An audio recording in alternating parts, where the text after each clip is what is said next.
Hi friends, welcome back to my channel. ಇವತ್ತು ನೀವು ನೋಡಕತ್ತಿರೋ recipe ಸಿಹಿ ಕುಂಬಳಕಾಯಿ ಪಾಯಸ. ನಾನು ಇಲ್ಲಿ ಅರ್ಧ ಕೆ.ಜಿ ಅಷ್ಟು ಸಿಹಿ ಕುಂಬಳಕಾಯಿ ತೊಗೊಂಡಿನಿ. ಅದನ್ನ ಸಣ್ಣದಾಗಿ ಕಟ್ ಮಾಡಿಕೊಂಡು ಒಂದು ಕುಕ್ಕರಿಗೆ ಹಾಕೋಬೇಕು. ಇದು ಕುಂಬಳಕಾಯಿ ದೊಡ್ಡದಿತ್ತು. ನಾನು ಅದನ್ನು ನಿಮಗೆ ಪೂರ ವಿಡಿಯೋ ತೋರ್ಸೋಕ್ಕಾಗಲಿಲ್ಲ, ವಿಡಿಯೋ ಲೆಂದಿ ಆಗುತ್ತಂತ. ಅದಕ್ಕೆ 1 ಕಪ್ಪಷ್ಟು ಕಡಲೆಬೇಳೆ ಹಾಕ್ಕೊಳ್ಬೇಕು. ನೀವು ಬ್ಯಾಡಂದ್ರೆ ಹೆಸರು ಬೇಳೆನೂ ತೊಗೋಬೋದು. ಅದಕ್ಕೆ 1 ಲೀಟ್ರ್ ನೀರು ಹಾಕ್ಕೊಂಡು ಚಂದಾಗ ಮಿಕ್ಸ್ ಮಾಡಿ ಲಿಡ್ ಕ್ಲೋಸ್ ಮಾಡಿ ಒಂದು 4 ವಿಷಲ್ ತೊಗೋಬೇಕು. ಯಾಕಂದ್ರೆ ಕುಂಬಳಕಾಯಿ ಜಲ್ದಿ ಬಂದುಬಿಡುತ್ತೆ, ಕಡಲೆಬೇಳೆ ಸ್ವಲ್ಪ ಲೇಟ್ ಆಗುತ್ತೆ. ಅದಕ್ಕೆ 4 ವಿಷಲ್ ತೊಗೋಬೇಕು. ಇವಾಗ ನೋಡಿರಿ, ಚೆಕ್ ಮಾಡಿ ತೋರಿಸ್ತೀನಿ ನಿಮ್ಗೆ. ಇವಾಗ ಇದನ್ನು ಸ್ಮ್ಯಾಶ್ ಮಾಡ್ಕೋತೀನಿ. ಯಾಕಂದ್ರೆ ಕುಂಬಳಕಾಯಿ ಮತ್ತು ಕಡಲೆಬೇಳೆ ಚಂದಾಗ ಬೈಂಡ್ ಆಗಬೇಕು. ಅದಕ್ಕೆ ನಾನು ಸ್ಮ್ಯಾಶ್ ಮಾಡ್ಕೋತೀನಿ. ನೀವು ಬೇರೆ ಬೇರೆ ಟೈಪ್ ಎಲ್ಲ ತಿಂದಿರ್ತೀರಿ ಕುಂಬಳಕಾಯಿ ಐಟಮ್ ಒಳಗೆ. ಈ ಥರ ಒಂದು ಪಾಯಸ ಮಾಡ್ಕೊಂಡು ನಾನು ತಿಂದು ನೋಡ್ರಿ ಚಂದಾಗ ಸ್ಮ್ಯಾಶ್ ಆಯ್ತು. ಈಗ 2 ಕಪ್ಪಷ್ಟು ಬೆಲ್ಲ ಹಾಕ್ಕೊಳಕತ್ತೀನಿ.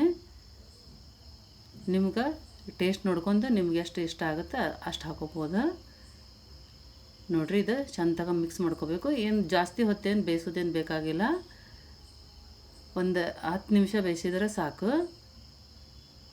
ಪಾಯಸ ರೆಡಿ ಆಗಿಬಿಡುತ್ತೆ. ಯಾಕಂದ್ರೆ ಬೆಲ್ಲ ಕರಗಬೇಕಲ್ಲ, ಬೆಲ್ಲ ಕರಗೋ ತನಕ ಅಷ್ಟು ಟೈಮ್ ತೊಗೋತೈತಿ. ಬೇಳೆ ಜೊತೆ ಬೆಲ್ಲ ಚಂದಾಗ ಕುದ್ರೆ ನೋಡಿರಿ ಈ ಥರ ಕಲರ್ ಬರುತ್ತೆ. ನಾನು ಆರ್ಗ್ಯಾನಿಕ್ ಬೆಲ್ಲ ತೊಗೊಂಡಿನಿ. ನೋಡಿರಿ ಎಷ್ಟು ಚಂದ ಕಾಣಕತ್ತೈತಿ. ಇವಾಗ ಅದಕ್ಕೆ ನಾವು ಡ್ರೈ ಫ್ರೂಟ್ಸ್ ಫ್ರೈ ಮಾಡ್ಕೊಳ್ಳೋಣ. ಗೋಡಂಬಿ, ಬಾದಾಮ, ನಾನು ಒಂದು ಪ್ಯಾನಿಗೆ ಕುಂಬಳಕಾಯಿ ಬೀಜ ಹಾಕೊಂಡಿನಿ. ಕುಂಬಳಕಾಯಿ ಬೀಜ ಹಾಕ್ಕೊಂಡು ಗೋಲ್ಡನ್ ಬ್ರೌನ್ ಆಗೋವರೆಗೂ ಫ್ರೈ ಮಾಡ್ಕೋಬೇಕು. ಅದಕ್ಕೊಂದು ಸ್ವಲ್ಪ 1 ಸ್ಪೂನಷ್ಟು ಕಸಕಸಿ ಹಾಕ್ಕೊಂಡಿನಿ. ಅವನು ಗೋಲ್ಡನ್ ಬ್ರೌನ್ ಆಗೋ ತನಕ ಫ್ರೈ ಮಾಡ್ಕೊಂಡ್ರೆ ಆಯ್ತು. ಇವಾಗ ಪಾಯಸಕ್ಕೆ ಹಾಕ್ಕೊಳ್ಳೋಣ. ಪಾಯಸಕ್ಕೆ ಹಾಕ್ಕೊಂಡು ಚಂದಾಗ ಮಿಕ್ಸ್ ಮಾಡ್ಕೋಬೇಕು. ಅದಕ್ಕೆ ಅರ್ಧ ಕಪ್ಪಷ್ಟು ಒಣ ಕೊಬ್ಬರಿ ತುರಿ ತೊಗೊಂಡಿನಿ.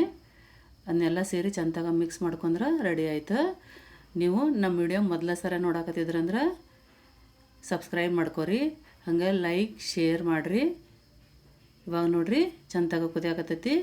ಈಗ ಅದಕ್ಕೆ ಏಲಕ್ಕಿ ಪುಡಿ, ಶುಂಠಿ ಪುಡಿ ಸೇರಿಸಿದ್ರೆ ಪಾಯಸ ರೆಡಿ ಆಯ್ತು. ಈಗ ಸರ್ವಿಂಗ್ ಬೌಲಿಗೆ ಹಾಕೊಳ್ಳೋಣ. ನಾವು ಇದನ್ನು ಹಾಲು ಜೊತೆ ಸರ್ವ್ ಮಾಡಿದ್ರೆ ಭಾಳ ಟೇಸ್ಟ್ ಕೊಡುತ್ತೆ.